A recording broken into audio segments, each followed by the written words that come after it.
The purpose of this section is for us to learn about how we can choose the P and the Q for an ARMA model for actual observed data. And in summary, what we're going to do here is we're going to simulate some data from an ARMA model of interest, calculate the estimated ACF, calculate the estimated PACF, and we're going to compare these estimates to what the true ACF and PACF should be for that particular model. What we're going to see is that the true is going to correspond to the estimated. But also, we're going to see, well, with some of these estimated, it might be difficult to choose just one value of P, one value of Q. And so in the end, if we were to only look at the estimated ACF and PACF, we might have a set of candidate models to examine further. Later in this course, we'll look at then how we can use other tools to narrow it down so that we just have one model to work with. Okay, so based upon what we've done previously in this course, here's just a nice little table outlining the ACF and PACF for some ARMA models. So that in summary, these are the characteristics that we're going to see. Real briefly, for ARP model, the ACF is going to tail off to 0. So the ACF isn't very useful to determine what the order of P is. But the PACF is. What will happen is that the partial autocorrelations will become equal to 0 after lag P. The moving average model works basically in the opposite relative to the ACF and the PACF. And then the ARMA PQ model, basically you'll have a combination of the AR and the MA components of an ACF and PACF. So the ACF will tail off to 0 after lag Q. The PACF will tail off to 0 after lag P. Okay. So here's an intuitive explanation then of that ARMA PQ result. And let's just consider simply the ARMA 2-1 model. So based upon this table, the AR2 component of the ARMA 2-1 model says that the ACF tails off to 0 and the PACF cuts off to 0 after lag 2. The MA part of the model says that the ACF cuts off to 0 after lag 1 and the PACF tails off. So putting these two components together then, the ACF for ARMA 2-1 model will look like the ACF from an AR2 model after lag 1, because the ACF for MA1 cuts off to 0 after lag 1. The PACF, though, for the ARMA 2 model will look like the PACF for MA1 model after lag 2, because again the PACF for AR2 cuts off to 0 after lag 2. So what one can think of then is that the two ACF plots for the AR part and the MA part of the model are essentially combined together to form the ACF plot for an ARMA model. Same thing can be said relative to the PACF.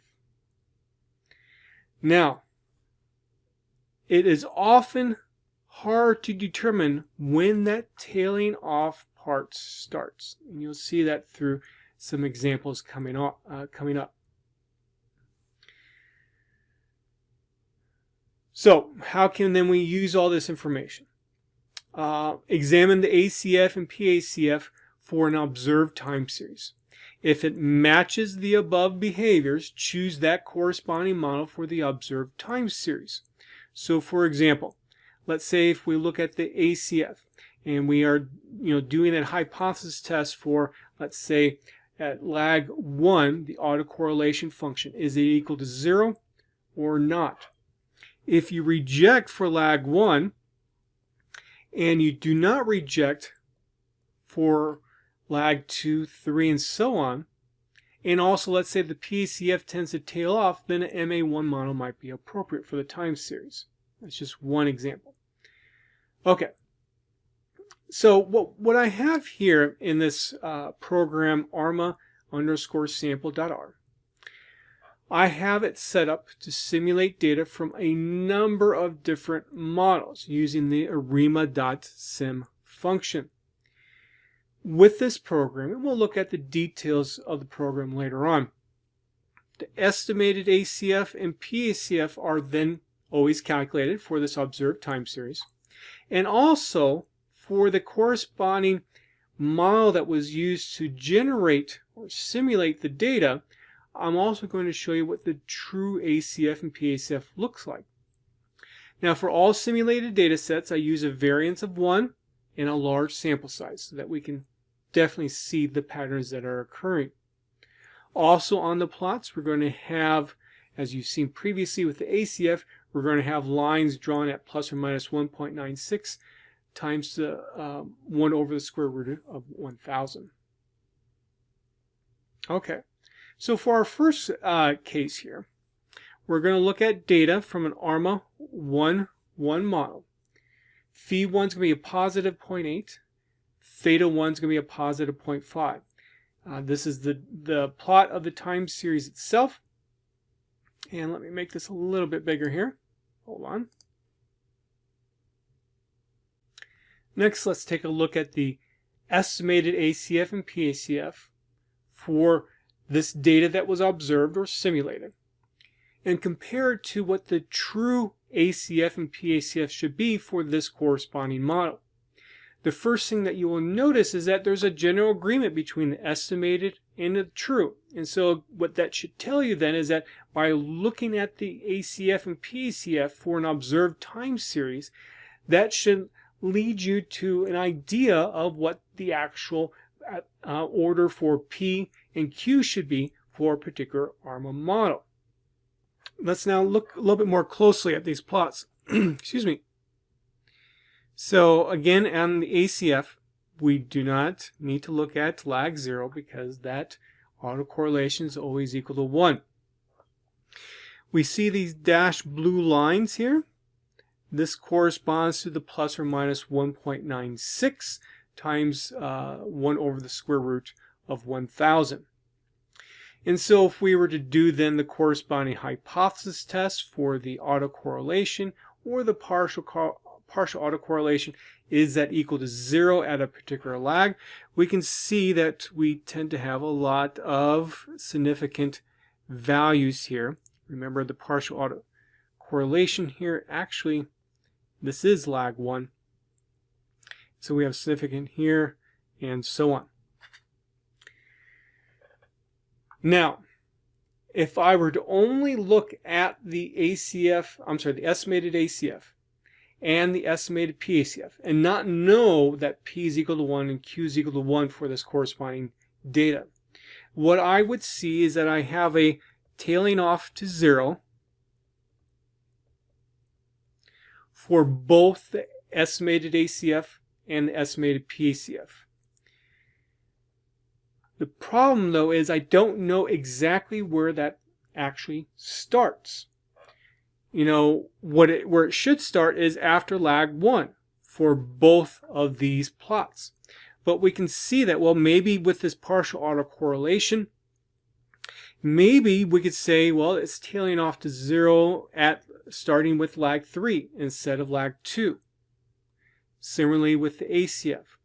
So because of this, for choosing particular models to look at more, I would definitely start with a P equal 1, Q equal 1, but I would also want to look at some other values of P and Q as well.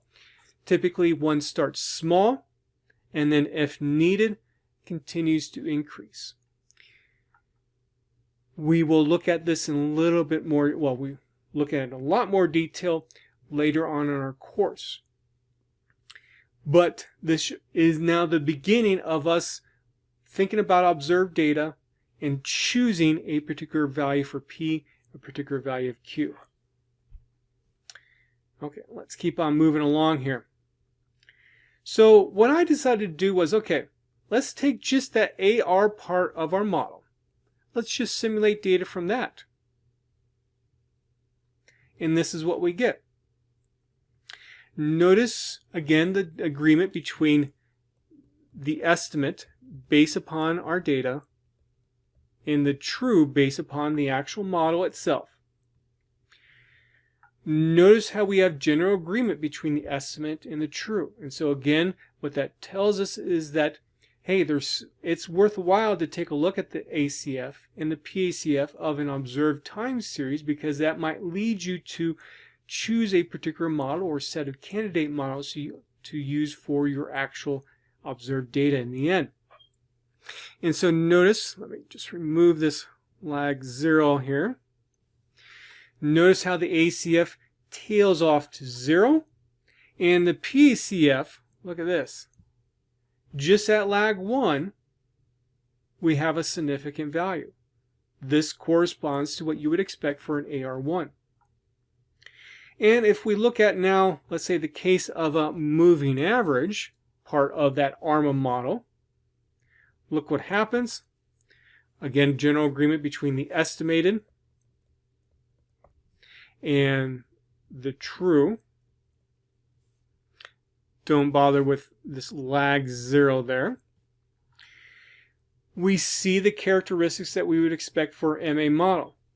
We have a significant value at lag 1, and then it cuts off to 0 after that. And then for the moving average part here, we have this tailing off to 0. And you might be thinking, well, wait a second. Sometimes I'm positive, sometimes I'm negative as I'm tailing off to 0. That's okay. That's a very common form to expect. We'll often see this kind of an alternating pattern that occurs. Okay, let me make this a little bit smaller now. And so what I did to help emphasize something I said a few minutes ago, basically the ACF and the PACF for an ARMA 1.1 model is essentially the combination of the ACF for an AR model and the PACF, I'm sorry, let me start again. The ACF and PACF for ARMA 1.1 model is basically the combination of the ACF and PACFs for an AR model, AR1 model, and an MA1 model. And so what I did here to help emphasize this is I simply overlaid the two plots for the AR and the MA, so that to emphasize that indeed it's just a combination. And so what you should do is compare this overlaid set of plots to what we started off with at the beginning for the ARMA 1.1 ACF and PACF. You're going to see a lot of similarities between the two. Okay, well, let's take a look at some other cases. Suppose now I have an ARMA 2.1. Here's what the observed data looks like. Here's what the estimated ACF and PACF and the true ACF and PACF looks like. And what do we see here? Again, we see general agreement between the estimated and the true. Let me remove lag 0 there. And so what we see is that in this kind of a plot, we would expect to have a large, let's say, value for at lag 1 and 2 for the PACF, and then after that it will tail off to 0 because it's going to emulate the moving average component of our model. And that's what we see here. Also, with respect to the autocorrelation function, we would have a significant value at lag 1, and then after lag, because of the moving average component, then after lag 1 we're going to have a tailing off of the estimated ACF. And you can kind of see that here. It's not perfect. So, definitely I would consider P equal 2, Q equal 1. But there's other interpretations that one could have. So for example, maybe the tailing off of the ACF, the PACF, doesn't actually occur until after lag 3. So because of that, I might choose P equal 3 as well as as a particular order to look at, as a candidate type of model for this observed time series. Similarly, you could go all the way up to, let's say, lag 3 with respect to the AR part of the model as well before you say, yeah, now it's starting to tail off. So you could look at maybe a 2 and a 3 for the Q part of the model too. And so those are valid interpretations. And so what one would do is look at a variety of candidate models that combines these two, the p-value and the Q value here, and using some other methods that we'll look at shortly in another set of notes. One could use those then to pick from these candidate models so that we have just one overall model for our data. Here's another model. This is an ARMA 4.1. Once again, compare the estimated ACF and PACF to the true values. We see general agreement between them.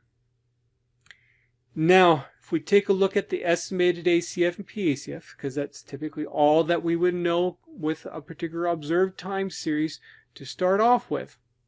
Again, ignore the lag 1 value. We see a significant value here, but then we see some kind of large ones there, and that is kind of interesting to see.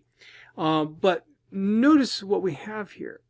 We kind of have a pattern here, almost like a sine wave, cosine wave kind of pattern.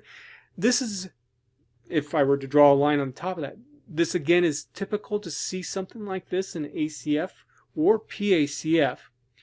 This could be a sign of that pattern, essentially of tailing off to 0 there. But again, you don't necessarily know where that actually starts. You might be thinking, well, wait a second. Maybe it doesn't start until after these higher lags of the plot. So that will give you some larger values of Q to actually look at in the end. But definitely from this, Q equal 1 is something I would want to consider. Now down here with the PACF, notice again we have 4 of these corresponding AR parameters in our model. So that means that this plot should not tail off to 0 until after lag 4. So we have a significant one here, significant one here, significant one here, significant one here. Then this is then tailing off to 0. But you might think, oh, wait a second, well, maybe it's not actually starting to tail off to 0 until after lag 5, or maybe even after lag 6. So definitely with this particular plot, I would at least look at p equal 4, but I wouldn't be afraid to look at candidate models that have even larger values of p. Okay, well, what was the code then I used to actually simulate this data? Let me come over here to 10. And so at the top of my program here, what I decided to do was put in a bunch of, or create some objects that gives me my AR parameters and my MA parameters that I can use in ARIMA.sim. So if I say ARIMA.sim model equal list, I put in my AR components. So the first time, if I were just to run it with this segment of code here, my AR parameters in list.r, that gets to be put right here. My MA parameters in list.ma, that gets put right there. N equal 1000, ran.gen is our norm, and standard deviation of 1. So if I just highlight that code and run it, and let's look at the first few observations. Here we go. Then next in my code, I actually do a plot of my data over time. And let me pull that plot over here. Here we go. Now let's do the estimated ACF and PACF and also the true ACF and PACF. So I'm going to open up a new graphics window, and I'm going to use the par function to allow me to divide the plot area into 4 separate components.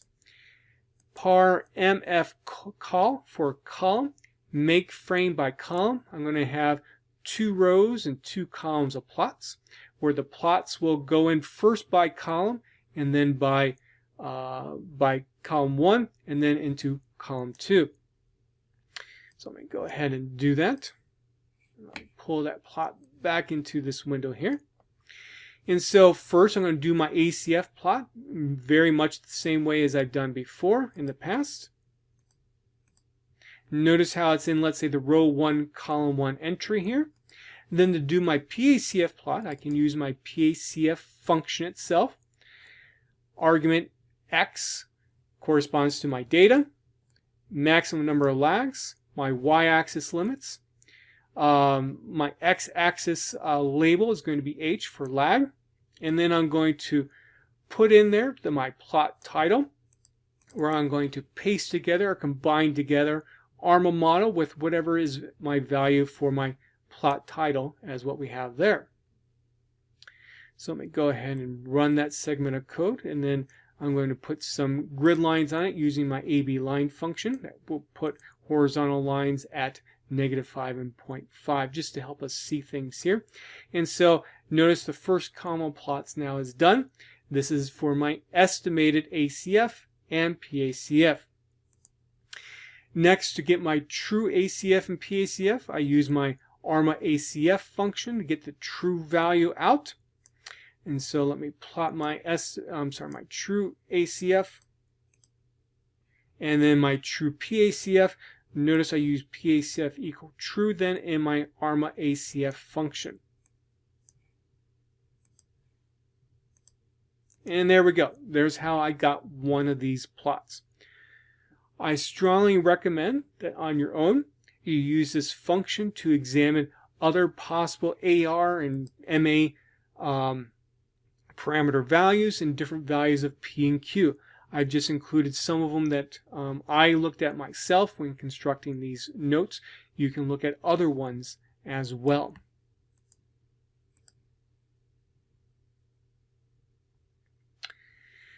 Just a few notes here, and for emphasis, it is not easy to always see where the ACF or PACF cuts off to 0 at a particular lag. And that's why we end up actually choosing candidate values for P and Q. Examining the ACF and PACF for an actual observed time series is often one of the first things that you do when deciding what appropriate models would be. On a test, what I might do is actually give you some ACF and PACFs for a time series and say, okay, suggest particular models based upon what you see. Okay, so that concludes in this section of looking at these estimated ACF and PACFs relative to what the true ones will be. This is a very useful tool that's used in lots of time series applications to decide on particular models that might be good for an actual observed time series.